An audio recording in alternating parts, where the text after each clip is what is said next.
वाहिगुरू जी का खालसा, वाहिगुरू जी की फतेह। प्यारे साथियों, मैं आपका साथी इंद्रजीत सिंह। मित्रों, हमारे जो व्यवसाय है या ये कह लूं हम जो काम करते हैं वो काम हर समय सूली पर ही टंगा रहता है। हमारा जीवन जो है, रात को हम सोते हैं, सवेरे नई पॉलिसी हमारे सामने कोई ना कोई आ जाती है। हम जैसे तैसे करके अपने व्यवसाय को स्टैंड करने का प्रयास करते हैं। कहीं ना कहीं हम लोग ये प्रयास करते हैं कि हम अपने साधन संसाधन ऐसे बनाएं कि हम रोजगार कमा पाएं, अपने परिवार का पालन पोषण कर पाएं, वह सरकार को जो उनके टैक्स दे पाएं, बैंक की किस्तें दे पाएं। पर सरकार ने शायद ये ठान लिया है कि हमें बर्बाद दर बर्बाद करना है और बेरोजगार करना है। हम जो आत्मनिर्भर थे, हमें वो बेरोजगार करने में तुली हुई। दोस्तों, बिल्कुल आज का टॉपिक प्रदूषण को लेकर है। आप सभी को पता होगा, जो दिल्ली में पुराने साथी रहे हैं, और ये दिल्ली में नहीं, पूरे भारत की बात बताने जा रहा हूं मेरे मित्रों। शुरुआत दिल्ली से हुई थी, बाद में कई शहरों में भी सीएनजी पहुंची है और आगे भी पहुंचेगी। इसी प्रकार इलेक्ट्रिक वाहन का आपने प्रचलन सुना होगा, चाहे वो कह लो कि डीजल पेट्रोल के बढ़ते दामों करके है, चाहे कुछ भी है, लेकिन अगर कोई इलेक्ट्रिक वाहन लेना चाहता है तो स्वेच्छा से ले, किसी के कनपट्टी पे बंदूक रखे या उसको फोर्सफुली मजबूर ना किया जाए। दोस्तों, मैं दिल्ली की अगर बात करूं तो सबसे पहले सरकार ने लाइफ दिल्ली में कम करी थी, फिर पूरे भारत में चली गई। क्योंकि हमारे साथी कहते हैं कि अगर मर रहा है तो दिल्ली वाला मर रहा है, मैं पंजाब में बैठा हूं, महाराष्ट्र में बैठा हूं, गुजरात में बैठा हूं, मुझे इसकी जरूरत नहीं है।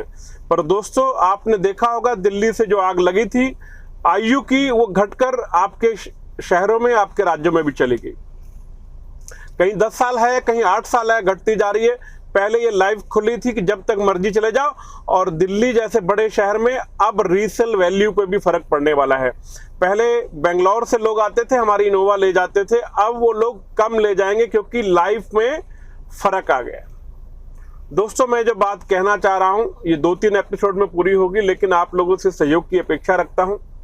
हमारे को डीजल से सीएनजी में कन्वर्ट करा गया। सुप्रीम कोर्ट में हम लोगों ने फाइट की थी।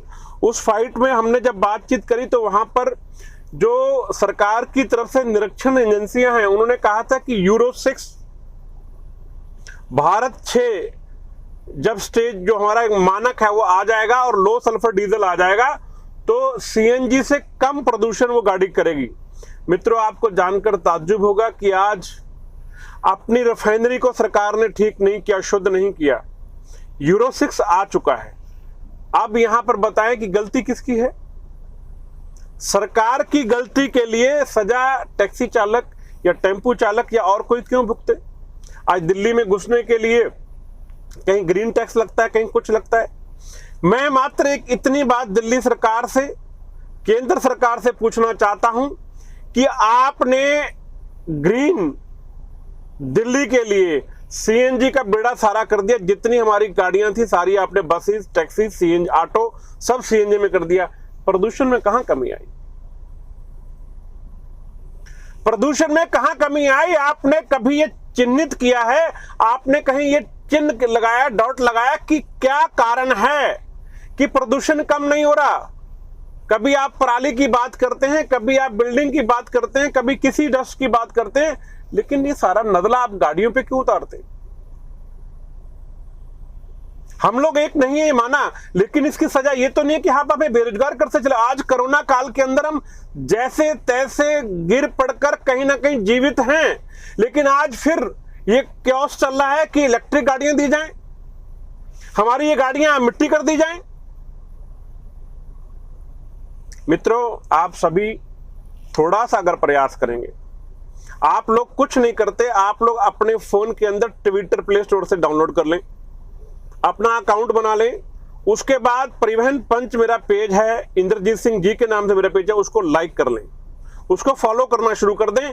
हम लोग इस लड़ाई को ट्विटर के माध्यम से जीत सकते हैं। दोस्तों, मेरा एक ही नारा है, दिल्ली के अंदर अगर आप हमारे को सीएनजी के अंदर आप चाहते हो प्रदूषण मुक्त, तो दिल्ली प्रदूषण मुक्त है, होगी और रहेगी। सिर्फ कोई भी डीजल बस दिल्ली के अंदर इंटर नहीं करनी चाहिए। आप लोग देखते हैं बाईपास पे या आउटर रिंग रोड पे जब रोडवेज की बसें आती हैं, वो कैसे फुहारे मारते हुए जाती हैं धुएं के। आपको जान के ताज्जुब होगा, दिल्ली के अंदर जो एमसीडी है, एमसीडी क्या कर रही है? एमसीडी कूड़ा उठाने वाले जो वाहन हैं उनको डीजल में चला रही है। इतने साल बाद भी डीजल पर चला रही है, और उनको ढकना तो दूर की बात है। खैर, हम सफाई की तरफ बाद में जाए।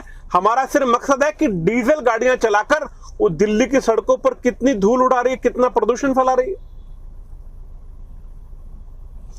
आप 4 चीज के लिए मेरा साथ दे दें दोस्तों, मैं आपको गारंटी देता हूं, आपकी गाड़ियों में मैं इलेक्ट्रिक नहीं होने दूंगा, आपकी गाड़ियों को मैं बिजली की गाड़ी नहीं बनने दूंगा, बैटरी गाड़ी नहीं बनने दूंगा। आप लोग क्या करें, मेरे ट्विटर हैंडल पे आ जाएं, इस वीडियो को ज्यादा से ज्यादा शेयर कर दें। दिल्ली के अंदर कोई भी हैवी डीजल व्हीकल दिल्ली के अंदर प्रवेश नहीं करेगा। ये कार्य आप मेरे साथ मिलकर कर दें। सरकार को चेता दें कि अगर दिल्ली प्रदूषण मुक्त दिल्ली है तो दिल्ली में मात्र सीएनजी गाड़ी ही चलेंगी। आप देखिए, आपकी सारी समस्याओं का समाधान हो जाएगा। आज शाम ढलते ही दिल्ली स्टेशन पर, नई दिल्ली स्टेशन पर, पुरानी दिल्ली स्टेशन पर, बस अड्डे पर, लाल किले पर एक डंका मार बसों का तांता लग जाता है, और वो घंटों गाड़ियां स्टार्ट रहती हैं डीजल के अंदर। वो धुआं हमारे ऊपर तो आ रहा है दोस्तों, उसका नजला हमें। वो गाड़ियां नागालैंड से, पंजाब से, उत्तर प्रदेश से, पता नहीं कहां कहां से रजिस्टर्ड है और कहां कहां जाती हैं, 2 नंबर में चलती हैं, और उनका धुआं, क्योंकि दिल्ली का जो प्रदूषण स्तर है वो कम नहीं हो रहा। मेरे मित्रों, आपको बुरा लग रहा होगा कि आपके व्यवसाय के बारे में बात कर रहा हूं, लेकिन मेरे व्यवसाय को चोट लग रही है मेरे मित्र, तो मैं अपना व्यवसाय बचाने की बात तो करूंगा ना। मैंने अपनी गाड़ी को डीजल से, मेरे पास 5 गाड़ियां थी, मेरे पास 2 गाड़ियां रह गई। आज मैं इलेक्ट्रिक लूंगा तो मुझे लगता है 2 बेच के भी 1 भी नहीं रहेगी। और ये मैं नहीं, मेरे जैसे बहुत से दोस्तों का सवाल है। सरकार हमारी गाड़ी में सोने की कील लगा ले, हमने कभी मना नहीं किया, पर एक दोस्तों सीधी सी बात है कि जब सरकार को सब्सिडाइज नहीं करती, हमारी गाड़ियों की वैल्यू, जब हमारी बसें थी किसी ने हमारी बसें नहीं खरीदी, जो हमारी डीजल गाड़ियां थी किसी ने हमारी डीजल गाड़ियां नहीं खरीदी, लोग बर्बाद हो गए, लिटरली लोग खत्म हो गए। लोगों ने फिर कैसे कैसे साहस जुटाया, गाड़ियां ली। सीएनजी शुरू में आया, कोई इंतजाम नहीं था, घंटों घंटों लाइनों में लगना पड़ता था, आज भी लगना पड़ता है। आज स्कूल बंद हैं, इसलिए आपको सीएनजी जल्दी मिल जाती है। स्कूल खुलने तो फिर वही लाइनें लगेंगे आधा घंटा, 1 घंटा की। इंतजाम, इंफ्रास्ट्रक्चर सरकार के पास नहीं, हमारे ऊपर तलवार किस लिए? चाहे वो केंद्र सरकार है या राज्य सरकार। दोस्तों, अगर आप प्रदूषण के नाम पे दोबारा बेरोजगार होना चाहते हैं तो मैं कुछ नहीं कहता। अगर अपना रोजगार आप बचाना चाहते हैं तो आपको हमारा साथ देना पड़ेगा। ये वीडियो को ज्यादा से ज्यादा लोगों तक शेयर करो। मैं हाथ जोड़ के तमाम भारतवर्ष के टैक्सी चालकों को निवेदन करना चाहता हूं। दोस्तों, ये शुरुआत दिल्ली से है, ये बेंगलोर, चेन्नई, मुंबई, सभी जगह होने वाली है। इलेक्ट्रिक वाहन एक ऐसा हुआ है, बड़े बड़े उद्योगपतियों ने इसको इस तरह से बना दिया है कि वो चाहते हैं कि हमारे ऊपर शिकंजा कसा जाए और उनकी गाड़ियां बिकती रहें। अपना व्यापार बचाना है तो दोस्तों थोड़ा सा प्रयास आपको करना पड़ेगा। दिल्ली के अंदर कोई भी ऐसी गाड़ी जो दिल्ली में रजिस्टर्ड ना हो और वो बाहर से आके दिल्ली में चलती है, उसकी फोटो खींच के ट्विटर हैंडल पर डालो और मेरे को पोस्ट करो। साथ हमारा छोटा सा प्रयास हमें जीवन दान दे सकता है। मेरे कुछ मित्र मेरे से नाराज होंगे कि मैं गाड़ी पंजाब से रजिस्टर करा के लाऊं, मैं हिमाचल से करा के लाऊं। आपने मित्र गलत काम किया है। आप लोग यहां प्रयास करते हैं, हम शुरू से प्रयास करते हैं कि हम संगठित हो जाएं। आज भी संगठित हो जाएं तो हम इलेक्ट्रिक गाड़ी से बच सकते हैं। कोई गारंटी लेता है? दिल्ली का मुख्यमंत्री, भारत का प्रधानमंत्री, ट्रांसपोर्ट मंत्री नितिन गडकरी या कैलाश गहलोत या अलग राज्य का कोई भी मंत्री ये कहता है कि इलेक्ट्रिक गाड़ी आने के बाद प्रदूषण नहीं होगा? कोई आदमी गारंटी ले मैं गाड़ी सबसे पहले बदलने को तैयार हूं, क्योंकि बाकी सब कुछ वैसे ही चलता चला जाएगा जैसे पहले चल रहा था। तो दोस्तों, मेरा प्रयास होता है कि अपने साथियों को मैं अवगत करा दूं। बात स्वीकार करनी है या नहीं करनी, ये आप पे डिपेंड करता है। आपको लगता है कि ये बात होनी चाहिए तो आप स्वीकार कर लीजिए, आपको नहीं लगता मत लगिए। लेकिन अगर कहीं आप अपने ट्रेड से थोड़ा सा भी प्यार करते हैं दोस्तों, तो एक बार ये प्रयास कीजिए कि अब हम गाड़ी नहीं बदली करेंगे। सरकार सारे कूड़े के ट्रक बैटरी से चलाए, सरकार अपने डिपार्टमेंट की टोटल गाड़ियां बैटरी से चलाए, सरकार में बैठे हुए जितने एमएलए एमपीज हैं वो अपनी गाड़ियां, जो पर्सनल गाड़ियां सारी की सारी वो इलेक्ट्रिक से चलाए। सरकारी कर्मचारी जितने हैं उनको स्पेशल इंस्ट्रक्शन दी जाए कि जो केंद्र सरकार के कर्मचारी हैं, दिल्ली सरकार के कर्मचारी या और स्टेट के कर्मचारी हैं, उनको अपनी गाड़ी लेनी होगी और वो इलेक्ट्रिक लेनी होगी। दोस्तों, उनके पास पे कमीशन करके बहुत बड़ा स्केल है जिसको वो वहन कर सकते हैं। उनकी गाड़ियां उनके कार्यालय में चार्ज हो सकती हैं। ये भार हमारे पर ना हो। इस बार पहल करो दोस्तों कि इस बार हम शिकार ना हो, पहले पब्लिक के पास ये जाना जाऊं। अगर पब्लिक गाड़ियां ले ले तो शायद हम लोग बच जाएंगे। सबसे पहले टू व्हीलर को बिजली में कन्वर्ट कराया जाए। मेरी अगर ये बात अच्छी लगे तो दोस्तों ज्यादा से ज्यादा शेयर जरूर करें और ट्विटर अकाउंट सभी लोग बनाएं। जितने लोगों को ट्विटर अकाउंट नहीं है वो बनाएंगे। परिवहन पंच के नाम से मेरा ट्विटर हैंडल है, उसको फॉलो कीजिए, लाइक कीजिए जितनी वीडियो आती हैं।